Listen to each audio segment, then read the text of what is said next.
মিছিল এবং মোটর শোভাযাত্রা সহকারে আমরা সেই রিভিউর আশায় আজকের এই কর্মসূচি ঘোষণা করতে যাচ্ছি। আমাদের বক্তব্য হলো, আমরা যাকে নিয়ে রাজনীতির মাঠে ছিলাম, যেই নেতা সাহেব, উনি বাংলাদেশ জাতীয়তাবাদী ছাত্র দলের একেবারে প্রতিষ্ঠান থেকে জড়িত ছিলেন, নেতৃত্ব দিয়েছেন।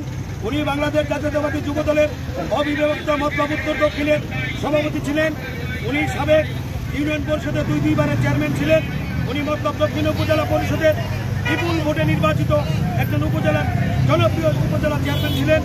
উনি বর্তমান জেলা কমিটি বাংলাদেশ জাতীয়তাবাদী দলের সহসভাপতি এবং উনি তৃণমূল পর্যায়ে বিগত দিনের রাজনৈতিক কেন্দ্র থেকে প্রতিটি কর্মসূচির ভিতরে নিজের জানবাজি রেখে হাজার হাজার নেতাকর্মী নিয়ে প্রত্যেকটা কর্মসূচিতে উনি অংশগ্রহণ করেছিলেন এবং উনি একজন নির্বিচার রাজনীতিবিদ।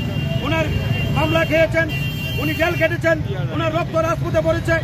এই মতলব উত্তর দক্ষিণের সবচাইতে জনপ্রিয় নেতা উনি। ওনাকে যদি বাংলাদেশ জাতীয়তাবাদী দলের ভারপ্রাপ্ত চেয়ারম্যান এবং স্ট্যান্ডিং কমিটির মেম্বাররা এই মনোনয়ন বর্তমান যাকে সম্ভাব্য দিয়েছেন, উনি তৃণমূল পর্যায়ের কোনো রাজনীতিবিদ নয়।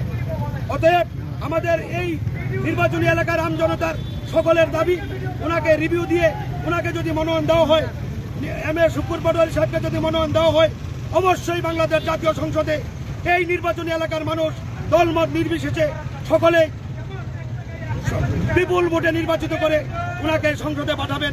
আমরা আশা করব আমাদের ভারপ্রাপ্ত চেয়ারম্যান এবং দলের যারা নীতি নির্ধারক রয়েছেন এই সম্ভাব্য মনোনয়নকে প্রত্যাহার করে রিভিউ হিসাবে এম.এ. শুকুর পাটোয়ারী সাহেবকে মনোনয়ন দেওয়া হোক। এটাই আমাদের আপনাদের সকলকে